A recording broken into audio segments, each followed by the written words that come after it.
नमस्कार दोस्तों, आप सभी का स्वागत है मेरे YouTube channel the IGS show में।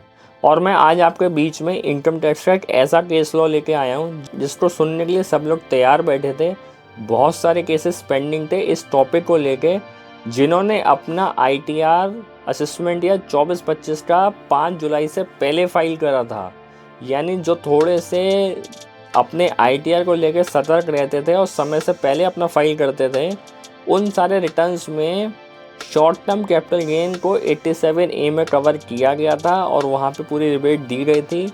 लेकिन 5 जुलाई 2024 को सरकार ने एक नोटिफिकेशन निकाला जिसके बाद से सेक्शन 87A में कोड स्पॉट अमेंडमेंट किए गए और 87A में अमेंडमेंट करने के बाद वहाँ पे शॉर्ट टर्म कैपिटल गेन के टैक्स की रिबेट मिलना बंद हो गई, यानी उस पर टैक्स देना शुरू कर दिया।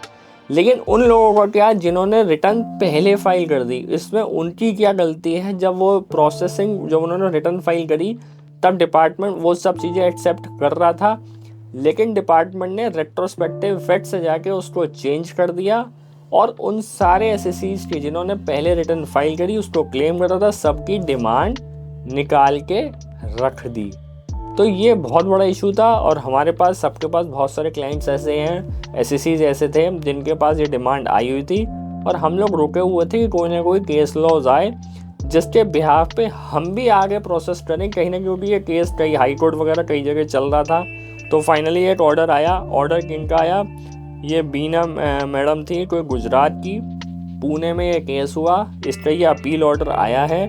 इस अपील ऑर्डर में क्या क्या कहा गया है हम इसको समझते हैं, पूरी बातें इसको समझेंगे। सबसे पहले तो हम समझेंगे कि इसमें brief fact of the case, यानी इस केस में है क्या। जब तक केस समझ में नहीं आएगा तब तक हम आगे उसकी चर्चा नहीं कर पाएंगे। फिर हम समझेंगे ग्राउंड्स ऑफ अपील, उसमें ग्राउंड्स ऑफ अपील में हमने क्या कहा। फिर समझेंगे कि जो असेसिंग ऑफिसर था लर्नेड एड पार्टी, जिसने अपना रिटर्न 29/7/24 में फाइल किया 2024-25 का 6,93,000 रुपये की इनकम का फाइल किया। The set return was process by the CPC, जो प्रोसेस कर दिया गया 19 सितंबर 2024 में बाय एक्सेप्टिंग द रिटर्न और the appellant. However the CPC है रिस्ट्रिक्टेड रिबेट, यहाँ पे 87 की जो रिबेट थी ऑफ द ट्यून 10,250, यानी 10,250 तक रिस्ट्रिक्ट कर दी गई, जबकि उन्होंने क्लेम करी थी 20,010 क्लेम करी गई। लेकिन CPC वालों ने जहाँ पे रिटर्न प्रोसेस हुआ, इन्होंने 10,250 रुपये की सिर्फ उनकी 87A की रिबेट दी, बाकी डिमांड उसकी निकाल दी, यानी उन्होंने बाकी डिमांड उसकी एक्सेप्ट नहीं करी।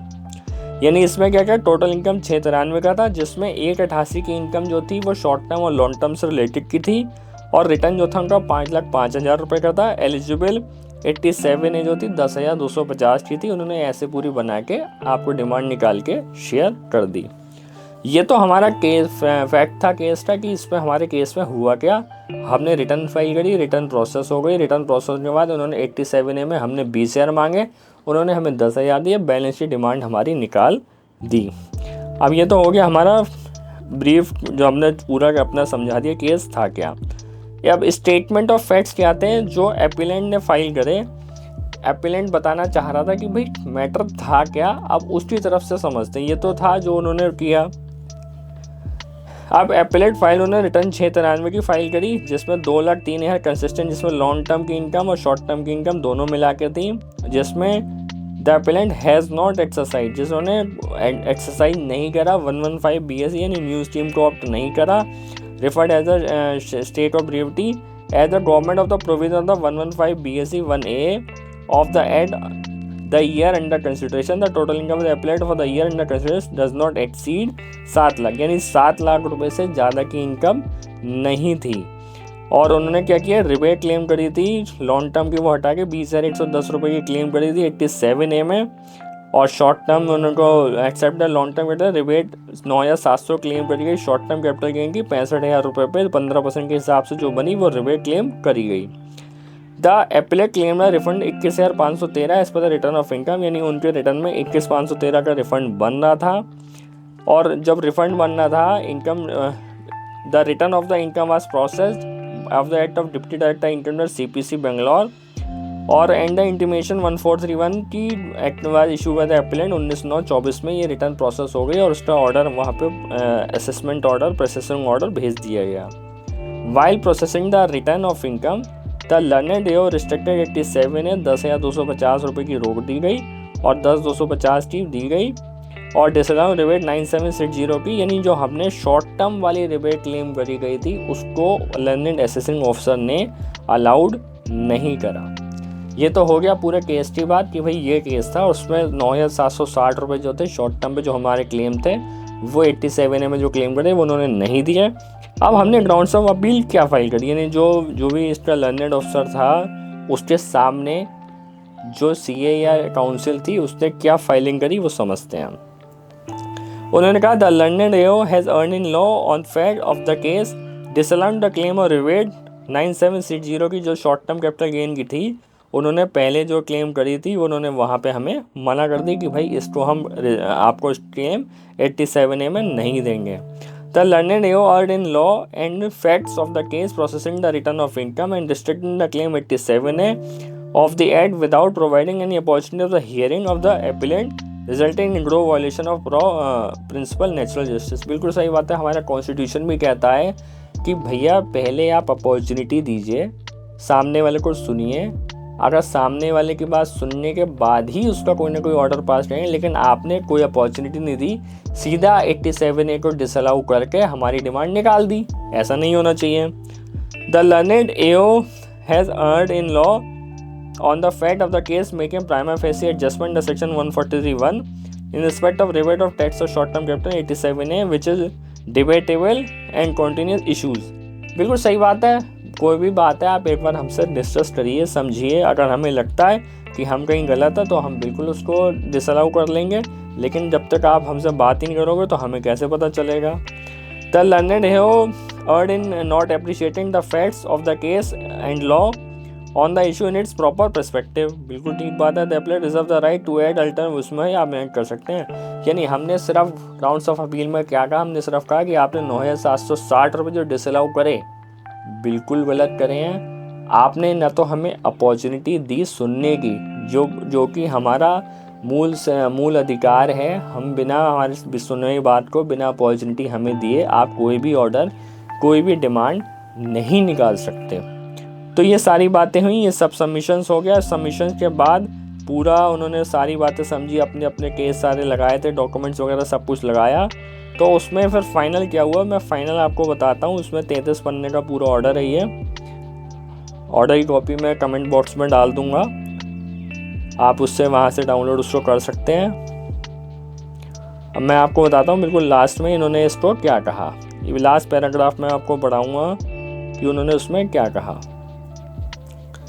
इसमें कहते हैं the contention of the appellant is a prima facie found be genuine. उन्होंने क्लियर कट कहा है कि भाई नहीं, आपकी बात बिल्कुल जेन्युइन है। As the amendment through finance act 2023 in respect of rebate 87 of the act mention total income chargeable tax the CPC has excluded the amount of 188,260 being the income chargeable specific rate from the gross total income of income appellant while calculating taxable income the purpose allowed rebate in section 87A।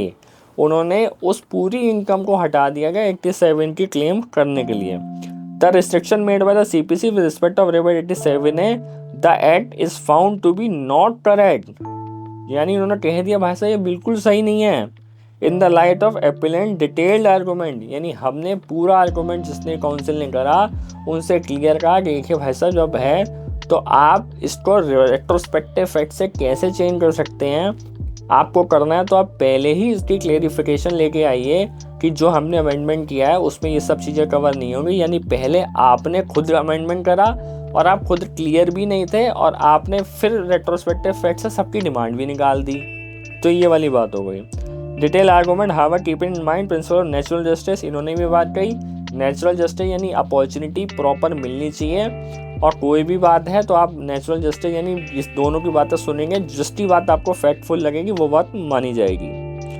As well as the interest of the revenue the judiciary assessing officer directed to verify the allowability of claim by the appellant in return of income as per her assessment या 24% towards rebate 87 of the act as per the provisos and of law and allow the same accordingly। आप पूरा act समझिए, पूरे law को समझिए और जो भी 87A के क्लेम करा गया था उसको आप अलाउड कराइए। Thus the all grounds of appeal raised by the appellant present appeal treated as allowed subject to discretion herein before। As a result present appeal of the appellant is allowed in above terms। यानी 87A की appeal आपकी accept हो गई, यानी short term capital gain में जो भी हमारी डिमांड आई थी वो हमारे लर्नेड असेसिंग ऑफिसर ने एक्सेप्ट कर ली, अपील को हमारे एक्सेप्ट कर लिया। यानी जो भी आपने डिमांड निकाली है उसको आपको सेट करना पड़ेगा, एडजस्ट करना पड़ेगा और जो रिफंड बनना था वो आपको देना पड़ेगा। ये बिल्कुल सही बात है। नेचुरल जस्टिस की बात करी गई है, इसमें लॉफुल बात करी गई है, इसमें अमेंडमेंट किया गया। लेकिन अमेंडमेंट आप करिए, मना नहीं है, सरकार कर सकती है, बिल्कुल होते भी अमेंडमेंट और वो अमेंडमेंट सबको एक्सेप्टेड भी हैं। लेकिन वो अमेंडमेंट बीच में चेंज नहीं होना चाहिए और बीच में चेंज होने से पीछे जिन्होंने टाइम से रिटर्न फाइल किया वो दिक्कत में आ गए। तो ये शॉर्ट टर्म कैपिटल गेन को लेकर बहुत सारे इश्यूज़ थे। मुझे लगता है इस केस लॉ के आने के बाद सबका कहीं ना कहीं रिबेट इसमें मिलेगी, तो रिबेट जब मिलेगी तो फ़ायदा भी मिलेगा। और अगर ऐसे वीडियो आपको अच्छी लगी हो, इस वीडियो को अपने उन सब लोगों के साथ शेयर करना जिनकी ये डिमांड आई हुई है, अपने सीएस, काउंसिल्स, एडवोकेट सबके साथ शेयर करना, क्योंकि नॉलेज जितनी ज़्यादा बढ़ेगी उतना ज़्यादा फ़ायदा होगा। ये वीडियो अच्छी लगे तो उसको शेयर और चैनल को सब्सक्राइब करना मत भूलिएगा। धन्यवाद।